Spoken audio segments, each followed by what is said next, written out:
Hola, hoy es 24 de marzo del año 2023.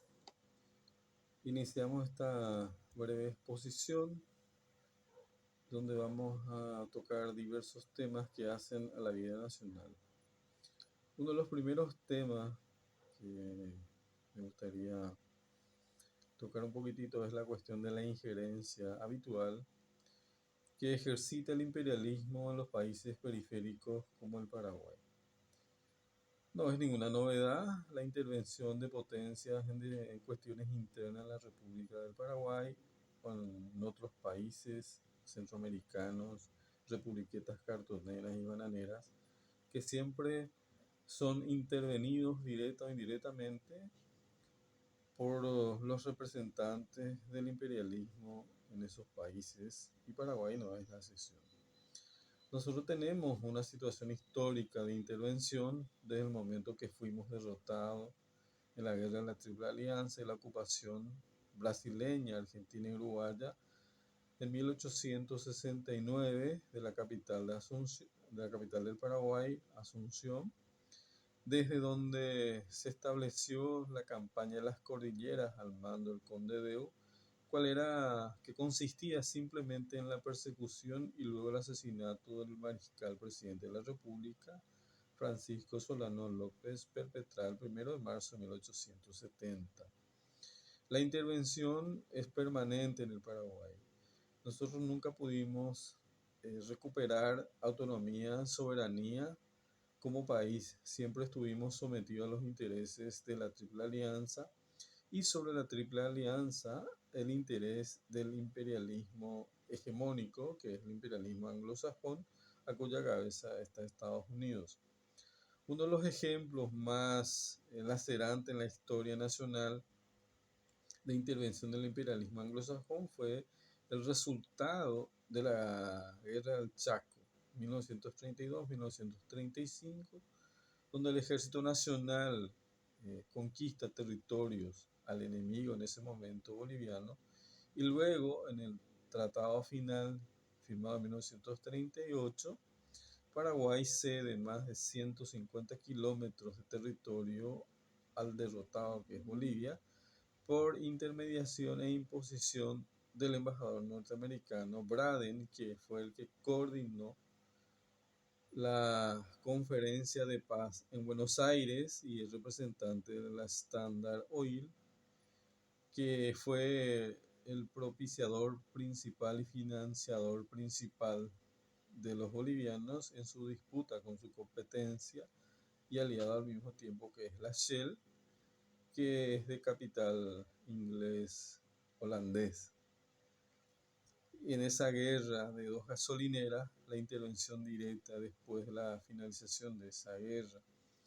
en Buenos Aires del embajador norteamericano para imponer la entrega de ese territorio. O sea, militarmente la victoria fue del Paraguay, pero diplomáticamente fuimos cocinados, y los gobiernos de ese momento, o el gobierno de ese momento, participó en la entrega. Incluso el héroe de la guerra del Chaco, el mariscal José Félix Estigarribia, estuvo presente en la firma final y estaba en conocimiento de todo lo que se estaba operando y desarrollando e imponiendo contra los intereses del Paraguay. En su condición de hombre vinculado a la masonería, José Félix Estigarribia avaló todo eso. Bueno, ese es un ejemplo histórico de la intervención norteamericana en nuestro país. Después tenemos la constante intervención brasileña y argentina en las cuestiones internas del Paraguay, en disputas políticas. La Guerra Civil de 1947 tuvo una destacada intervención argentina apoyando a los gubernistas, que posibilitó la victoria del Partido Colorado contra los rebeldes, que no pudieron lograr el apoyo de la Argentina, y el Brasil eh, jugó un papel de neutralidad, entre comillas, dando largas al apoyo a los rebeldes y facilitando algunas cosas a los gubernistas. En esa intervención, desde esa intervención y la derrota de los rebeldes, la instalación del Partido Colorado como la fuerza hegemónica en el dominio político y administrativo del Paraguay, llegamos a esta situación en el 2023, donde en pleno periodo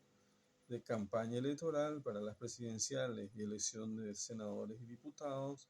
en el 30 de abril de este año, se están haciendo intervenciones de embajador norteamericano favoreciendo a un sector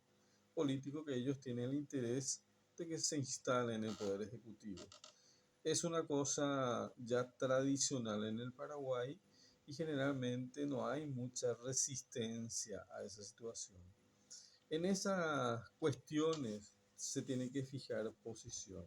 Y la posición es la defensa de la soberanía del Paraguay. De alguna vez tenemos que recuperar autonomía y soberanía y aplicar la Constitución Nacional desde el artículo 1 hasta el último artículo, porque eso sí sería una demostración práctica de que el país ejerce su soberanía interna, su autonomía como república y como país soberano. Bueno, todo ese descalabro político, administrativo, económico, es consecuencia de que las élites en el Paraguay, la élite económica, la élite cultural, la élite contrabandista y criminal, defienden los intereses de los interventores del Paraguay y no precisamente los intereses nacionales y mucho menos los intereses de la clase obrera y campesina. En ese sentido,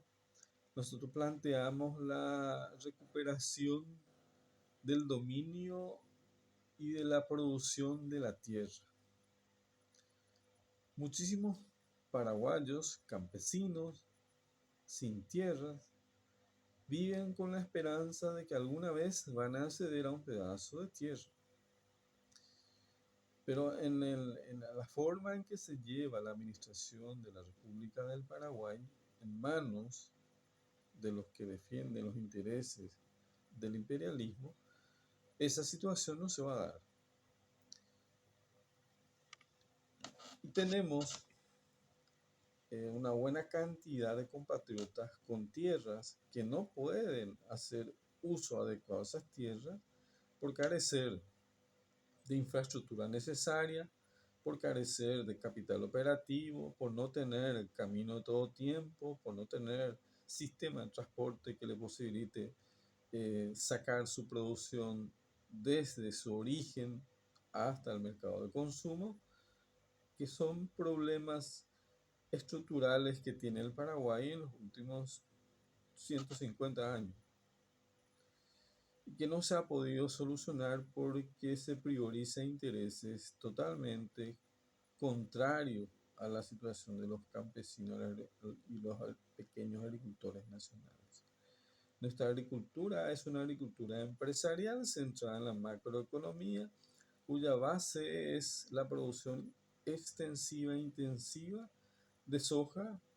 de canola, de maíz, en alguna parte trigo y por ahí. Esa incidencia de la producción agrícola en el Producto Interno Bruto representa el 26%. Ese 26% es la producción de soja, es la producción de maíz intensivamente en manos de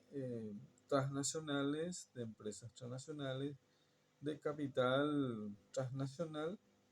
que tienen el dominio total de esa producción empresarial en el Paraguay. Y el pequeño tenedor de tierra lo que hace es alquilar su tierra a estos grandes productores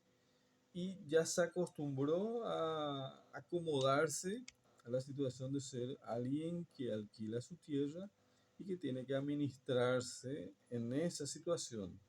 Eso acelera la migración de la población joven a los centros urbanos y principalmente la salida al exterior para tratar de encontrar un espacio laboral que le permita tener ingreso económico a fin de solucionar su problema individual y después familiar, porque ese ingreso que logra la persona que migra, que sale del Paraguay al exilio económico, es el sustento de la mayoría de la familia. Todos conocemos esa situación. Creo que todos los paraguayos que somos la clase obrera y campesina tenemos algún pariente o algún familiar en el extranjero, en el exterior, que remite algún dinero para que el entorno familiar subsista y eso posibilita mover esa pequeña economía. La macroeconomía no tiene problema porque tiene toda una superestructura que lo protege, una asistencia, la macroeconomía del gran capital, que maneja todo lo que se refiere a la producción empresarial agrícola en el Paraguay y hace uso de la tierra. Esa tierra tenemos que recuperar y eso se tiene que hacer en base a una planificación de, en el diseño país, de establecer que el Paraguay debe convertirse en una potencia económica, una potencia tecnológica desde los recursos estratégicos con que cuenta o a partir de esos recursos estratégicos con que cuenta. Y tenemos que reelaborar nuestro esquema económico y basar nuestro soporte financiero en los recursos estratégicos del Paraguay y no en las cuestiones de especulación mercantil que se genera a partir de las bolsas de valores que funcionan en los países centrales, que normalmente se centra en la especulación y la utilización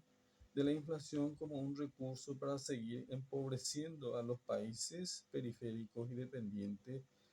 como vemos en la región de América del Sur y todo el continente americano. Paraguay tiene capacidad en recursos estratégicos, tiene agua dulce, agua potable, tiene la mayor reserva de agua potable, tiene la producción energética más importante en la región en sus dos represas, que son Itaipu y Yacyretá, pero hasta hoy nosotros como ciudadanos o como habitantes de la República del Paraguay nunca pudimos tener o mejorar nuestras condiciones de vida porque no tenemos acceso a los recursos que nos permita desarrollarnos como personas y como componentes de un conglomerado social y seguimos en la expectativa en que en algún momento se va a dar alguna salida, pero esa expectativa queda en eso, en expectativa, porque al, al no existir un proyecto país, al no encaminar, al no llevar adelante una planificación de cómo salir del atraso en que estamos, eso permanece en el tiempo y va a seguir permaneciendo porque las oligarquías hegemónicas tienen grandes beneficios en esta situación en que estamos nosotros como país. Mientras ellos sigan teniendo ventajas, privilegios y ganancias, siempre van a intentar mantener el esquema. Y nosotros lo que tenemos que hacer es romper el esquema y posicionar nuestros intereses como clase obrera y campesina, como clase que sobrevive de cualquier forma en la sociedad nacional. Nuestra decisión política de derrotar a los representantes de la oligarquía y a los representantes de los intereses del imperialismo en el Paraguay. Uno de los puntos que tenemos como propuesta económica del proyecto Paraguay Rebelde y ahora en la candidatura por el Movimiento Humanista y Solidario, lista 14, opción 3, es la renta básica. ¿En qué consiste la renta básica? Simplemente en que el Estado Nacional, a partir de una reingeniería financiera, le provea a la población nacional mayor de 18 años un monto mensual que le permita desarrollarse en su condición de ciudadano capaz de tomar decisiones económicas y de desarrollo favorable a cada uno. Esa renta básica es un programa económico para fortalecer el mercado nacional de consumo y la incorporación de una masa importante de ciudadanos que está fuera del circuito económico. No hablemos del circuito financiero, fuera del circuito económico, que es la población que sobrevive por por un monto que incluso el Banco Central y el Banco Mundial reconocen que no pasa de $1 por día. Aproximadamente son 7.000 guaraníes por día en que tiene que, con ese monto, sobrevivir. Y a la fecha son aproximadamente 2.700.000 personas que están en esa situación en el Paraguay. Entonces esa masa de potenciales consumidores hay que convertirlo en consumidor al implementar el programa económico de la renta básica. Y la renta básica es para todos los ciudadanos sin distinción de banderías, ni de creencias, ni de posturas individuales que pueda asumir el ciudadano en sí, ¿verdad? La renta básica simplemente es potenciar el mercado nacional y al potenciar ese mercado de consumo nacional, aplicar nuestra planificación de producción agrícola a fin de que el campesinado nacional pueda recuperar la producción de su tierra y pueda tener la seguridad de que lo que produce va a vender en el mercado de consumo nacional, que es el gran problema. Se elaboran proyectos de producción, se ejecutan esos proyectos de producción, pero en el momento de la comercialización se tropieza con el problema de que no hay forma de hacer llegar al mercado de consumo la producción y terminan en grandes frustraciones porque no se logra lo que en el relato los funcionarios del Estado han propuesto, han dicho, o las ONG han dicho, han propuesto a los campesinos. Es un círculo permanente, un círculo vicioso de derrota de la población campesina ante esta situación. La renta básica es un círculo virtuoso que va a permitir la victoria de la población nacional y va a posibilitar que todos tengamos la oportunidad de salir adelante y superar nuestras históricas miserias. Por ahora es todo, será en otro video. Muchas gracias.